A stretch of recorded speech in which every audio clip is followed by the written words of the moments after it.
I don't understand the direction until after the draft. I still won't know because it's almost as though they have to go out there and get a corner right now. I mean, it's almost a must that they get a high draft pick corner.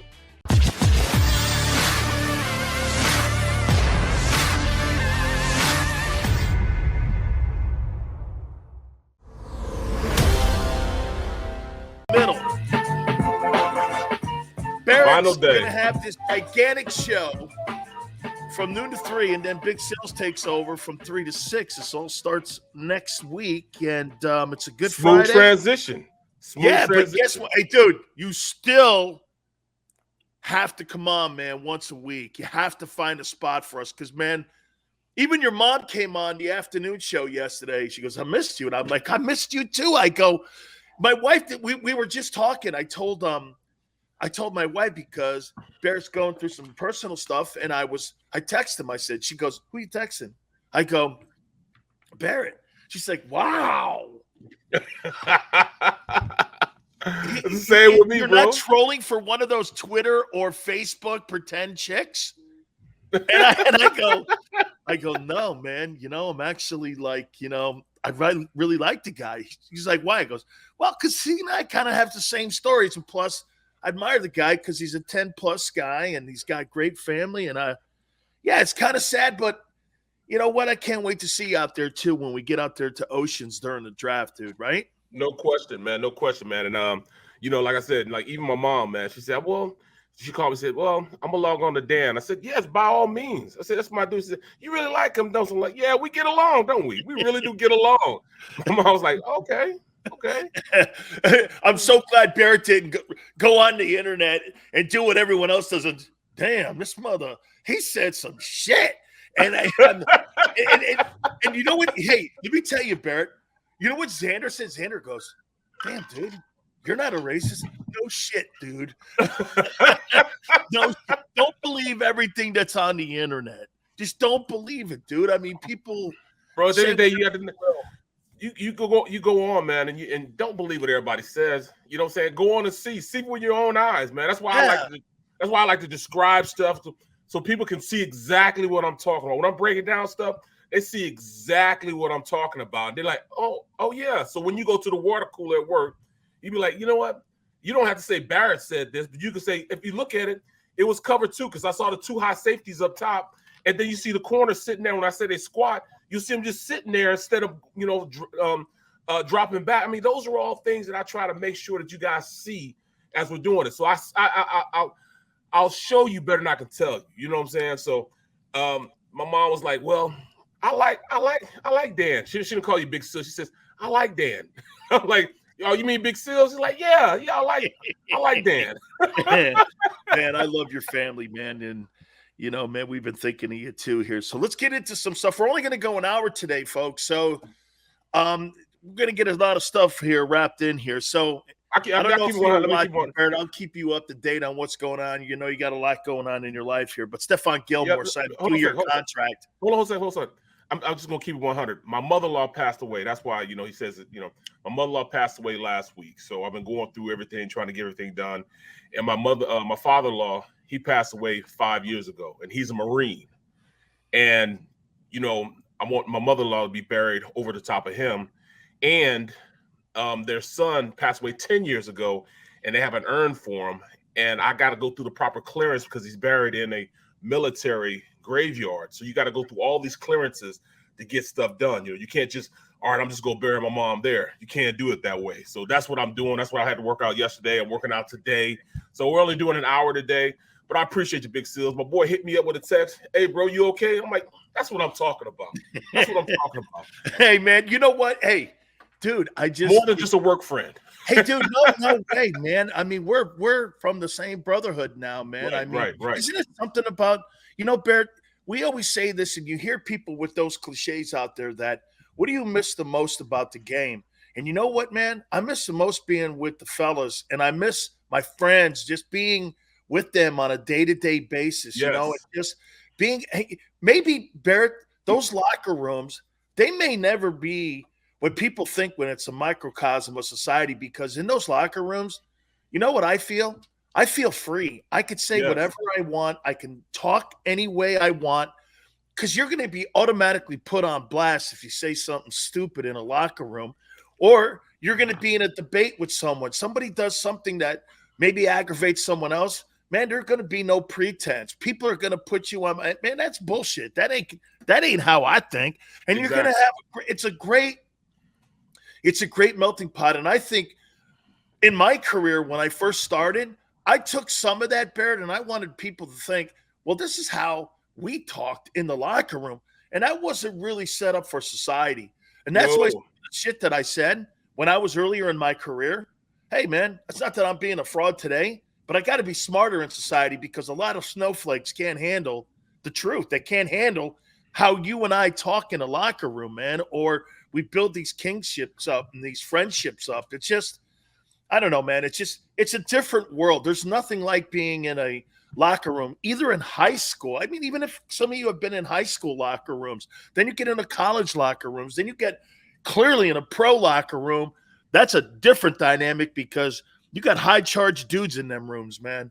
Yeah, you got alphas in there, alpha males in there, and just like it's a brotherhood, but it's a serious brotherhood, man. Just like you fight your real brother, your blood brothers. You know what I'm saying? You fight them. You fight guys on team. I mean, it's just a different environment there. That's why I say all the time, man. Sports cross all barriers, man. And when you're in a locker room, there's almost nothing that's not being discussed in there. I mean, little things to the biggest things in the world. Politics. I mean, you name it. Religion, politics. You name it gets talked about in a locker room, because we feel as though it's an open platform. You know what I'm saying? We can also take care of things inside that locker. We'll take you to the green. Say, we oh yeah, make this happen, man. You know what I'm saying? So that's just what it is. And then you're boys the next day. Exactly. You gotta be You can be in a fist fight. I've been in wrestling matches and fist fights with dudes. Next day, well, hey man, I'm sorry. Hey man, it's all good. We're boys. Your boy. Dude, nowhere in the planet could you beat the shit out of somebody and go, hey, we're boys, man. It's all good. Phil, me and Daniel Stubbs, your boy, me and Daniel Stubbs, man. Me and Stubbs fought every other day during one-on-ones, because Come on, Brooks, what are you doing there? Yeah, man? Come on now, Brooksy. He was an older guy. I'm a rookie. He was an older veteran guy. You know what I'm saying? He wanted to have things his way. I was young and dumb, trying to fight my way and get my respect on the team. I was starting left tackle. And, we went about going about our business. You know what I'm saying? I think Ray Rose, because Ray Rose was one of the veteran coaches, so as far as been in the league a long time, Ray Rose used to tell Daniel, hey, go kick his ass a little bit. You know what I'm saying? Get him out, because he ain't focused right now. Go out there and make him focus. And I think he would initiate that between Stubbs and myself, you know what I'm saying? Because he knew that I needed something to get me going, and Stubbs would always be the one. So me and Stubbs fought like cats and dogs, man, but that was my dog. That was my boy, man. That was my boy. We used to get on his ass in practice because Butchie and Jimmy loved Stubbs. I mean, loved him.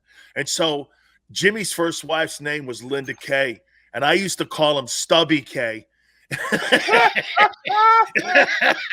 I go, Stubby K. And here's how Butch, because Butch had that high arc. Hey, Stubby K, how you doing, Stubby? And he'd be like, hey, man, some of the stupidest shit. Every time I saw, hey, Stubby K, I saw you out there. You and Jimmy hanging out, huh? Man, must be nice. What do you guys do? Have dinner together at night?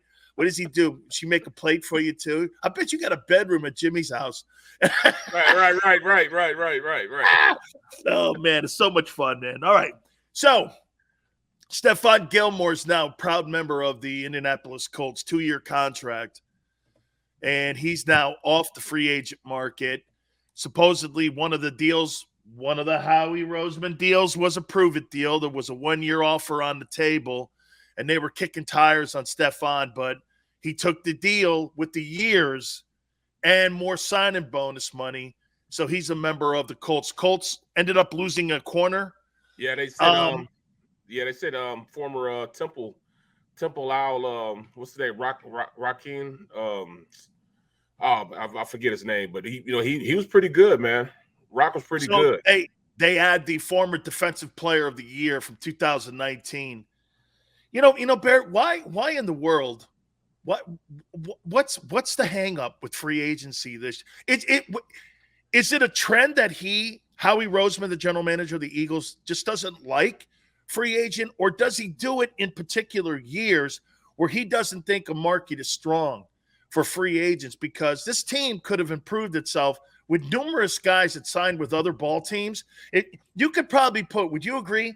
You could probably put an all-star team together with some pretty good guys in their mid-20s, late 20s, early 30s. You could have put an all-star team together where players could have really made an impact on the Philadelphia Eagles. Why Howie's reluctance to really get involved in free agency?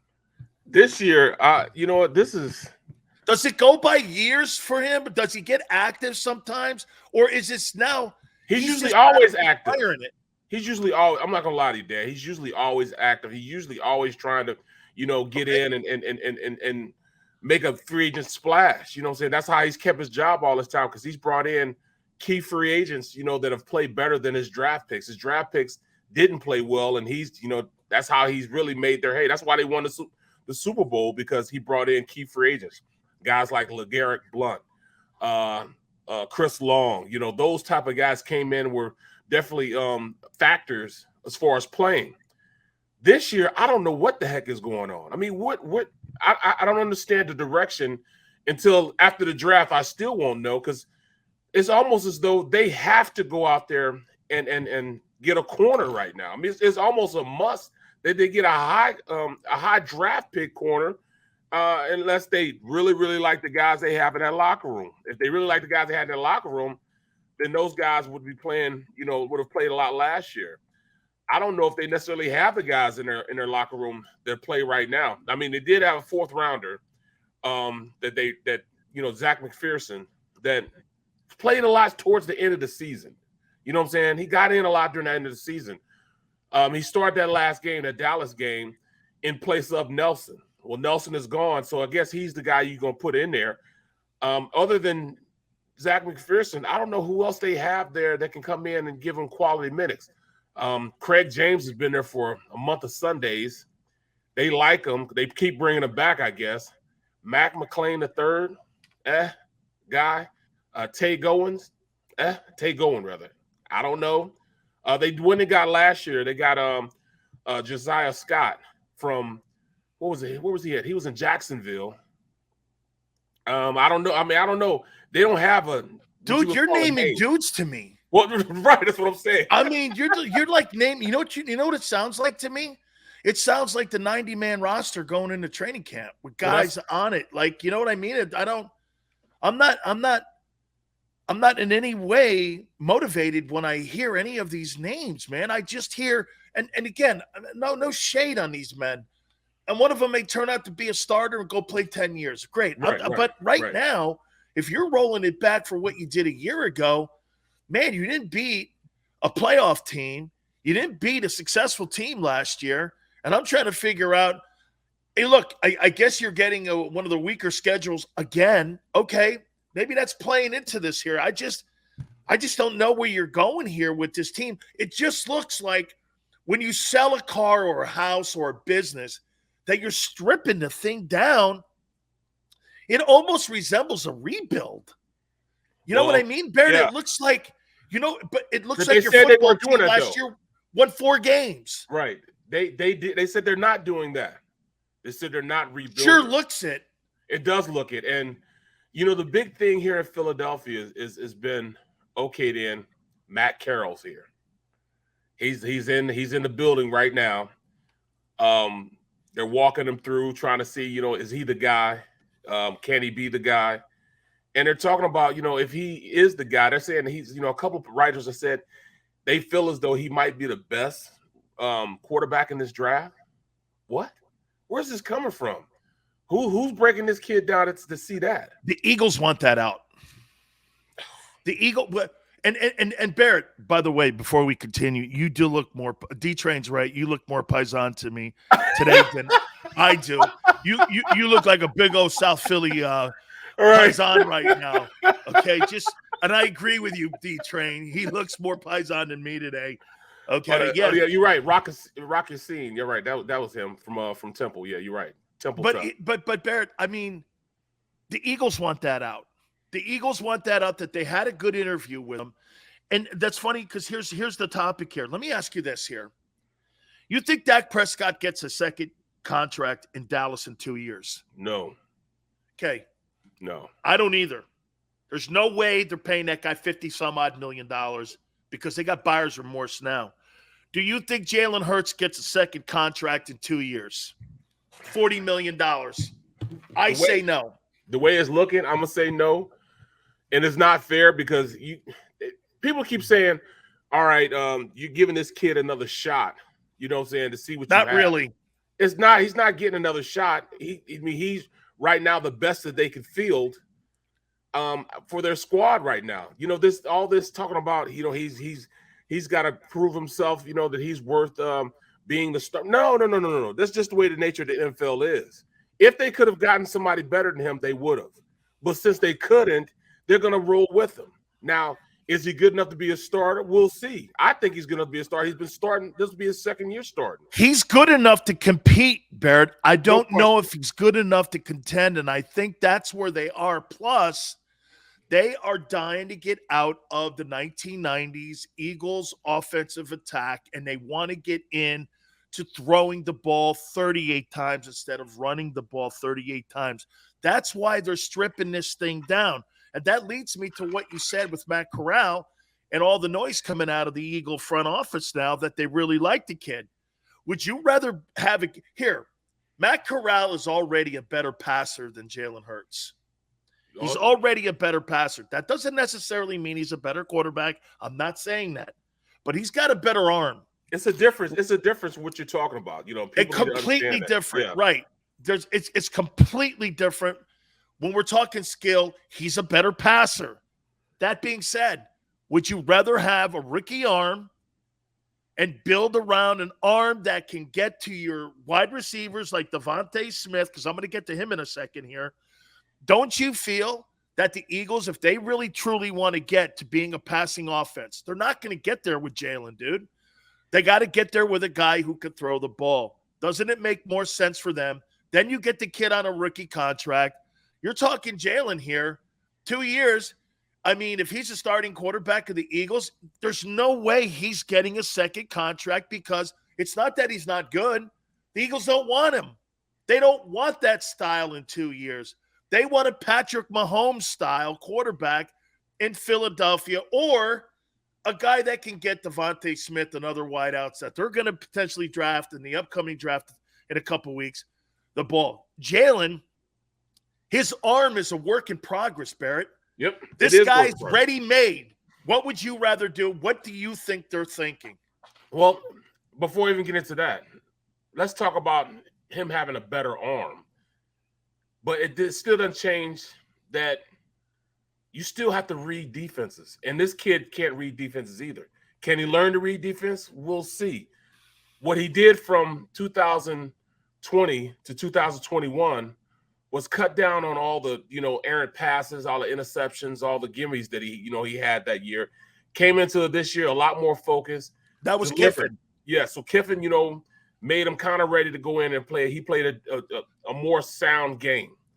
Does that mean he will come in the NFL and be a guy that's going to read, defenses better? No, it's not saying that. He might not read defense better than Jalen Hurts. Agreed. But he might. But at this point, he has a more live arm. Put it like that. He has a more live arm. Now, the difference between Jalen Hurts' arm and his arm, all right, he's a stronger passer. But we're talking about Jalen, who's working through all his iniquities right now and becoming I think he's going to be a better passer than he was last year. I think he's going to be better. I just don't think they have enough people around him to help get him where they need to get him. Well, there's the problem. And I think it's going to be longer of a process with the dudes. You know the guys you were naming on defense? You were naming guys. Well, yeah. Kind of that offensive huddle are guys. Yeah. They have a lot of guys on this team, just guys. A lot of guys.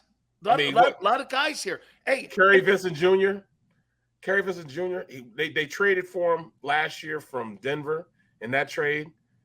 He didn't see the field, exception on special teams. Guys like that, you're just not going to get. You're not going to get that high-powered, all right, I'm going to lock down this half of the field with those type of DBs. But you can go out there in this draft and get that because you're right at 18 and 15. There'll be a cornerback there. If you're thinking about not going with Hurts, I don't think anybody in this draft right now is better than Hurts right now. But you got a guy like Pickett who has shown that he can go out and read defenses a little better than everybody else in this draft class. Now, Barrett, when you say that, I think most of these quarterbacks have a better arm than Jalen. I don't think they're better quarterbacks than Jalen because they're not. A couple minutes ago, it's two different things, right? Exactly. But see, me and you are looking at it like football players. Howie's looking at it like a baker.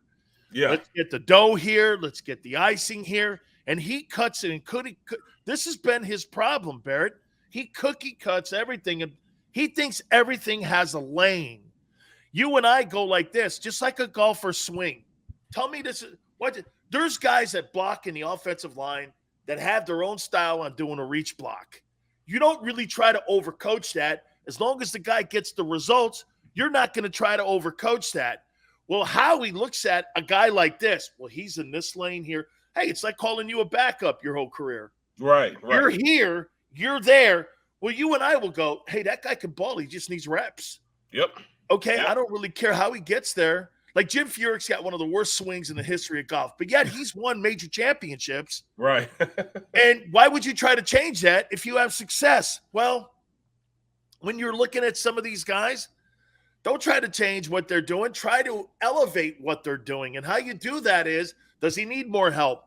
I mean, somebody asked me if Tom Brady were on the Eagles, would the Eagles win 11 games? Yeah, because Brady's one of those quarterbacks back in the day that could take Amendola and Edelman and turn those guys like Welker into stars. When Brady couldn't do it anymore, Barrett, he pulled the ripcord and said, I got to go to Mike Evans and Chris Godwin in Tampa.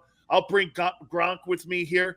He needed, because he knew he was starting to lose that ability to make all those players around him better. Jalen's not in that category where he's going to make players better yet.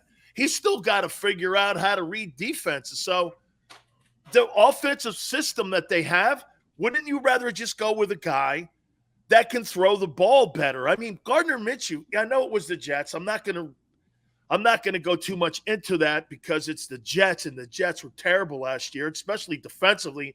They just hired a coach, too, that supposedly that was his forte, and they were worse than the year previous. But Minshew went in, and the receivers and the tight end had their best game of the year in that game. And I'm like, okay, well, that's kind of what Nick Sirianni coaches. He coaches that kind of style.